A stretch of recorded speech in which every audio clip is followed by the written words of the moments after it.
আসসালামু আলাইকুম বন্ধুরা।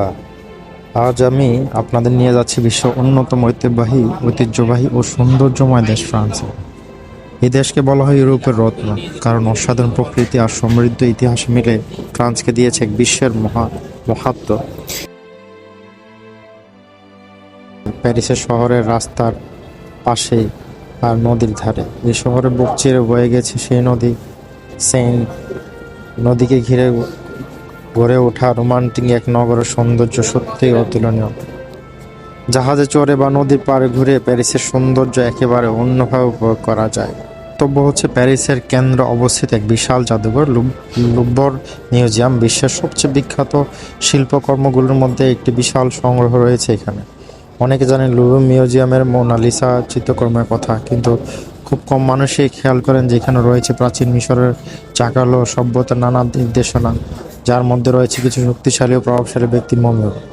এই অংশে প্রবেশ করলে মনে হয় যেন সময়ের চক্র ঘুরে আমরা পৌঁছে গেছি হাজার হাজার বছর আগে। মমি দেখলে গায়ে এক ধরনের শিহরণ জাগে, কিভাবে তারা আজও এত সংরক্ষিত সেটি সত্যি।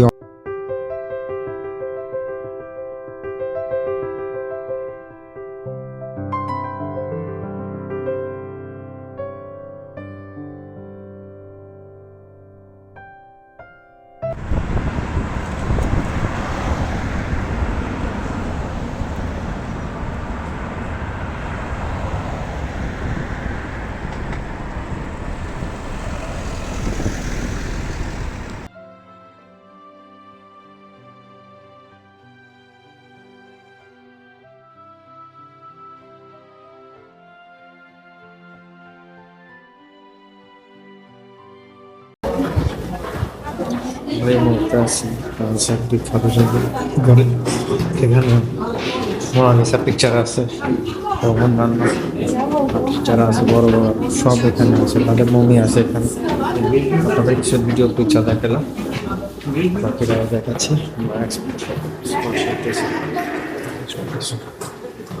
এই জাদুঘরের প্রত্যেকটি কর্নার ইতিহাস কথা বলে, শুধু মমি নয়, প্রাচীন মূর্তি, ছবি আরও নানা শিল্পকর্মের ফুটেজ উঠে কত শত শত বছরের কাহিনী চোখে দিয়ে দেখা যায় আর মনে করা, দুটোই যেন সমানভাবে বিস্মিত করে আমাদের। আর এই কারণেই শুদ্ধ ফ্রান্স নয়, সারা বিশ্বের পর্যটনের অন্যতম আকর্ষণ ফ্রান্স।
লুভর মিউজিয়ামের প্রভাবশালী ব্যক্তিদের মমির পাশাপাশি প্রাচীন সব চিত্রকর্ম আর ভাস্কর্য দেখে আপনি ডুবে যাবেন ঐতিহাসের অতলে। আবার শহরের কোলাহল থেকে শহরের নদীর ধারে পা রাখলে দেখা মিলবে নতুন এক শান্ত সৌন্দর্য। এই ছিল আমাদের আজকের ফ্রান্স ভ্রমণ। আশা করি আপনারা সবাই এই ভিডিওটি ফ্রান্সের প্রকৃতি ঐতিহ্য রোমাঞ্চকর শব্দগুলো উপভোগ করেছেন। সামনে আরও নতুন নতুন দেশ আর ভ্রমণকারী কাহিনী নিয়ে দেখা হবে। ততক্ষণ মধ্যে ভালো থাকবেন, সুস্থ থাকবেন এবং অবশ্যই এই ভিডিওটি শেয়ার করবেন এবং সাবস্ক্রাইব করবেন আমার চ্যানেলটা, আর সুন্দর সুন্দর দেশের সৌন্দর্য দেখার জন্য পাশে থাকবেন।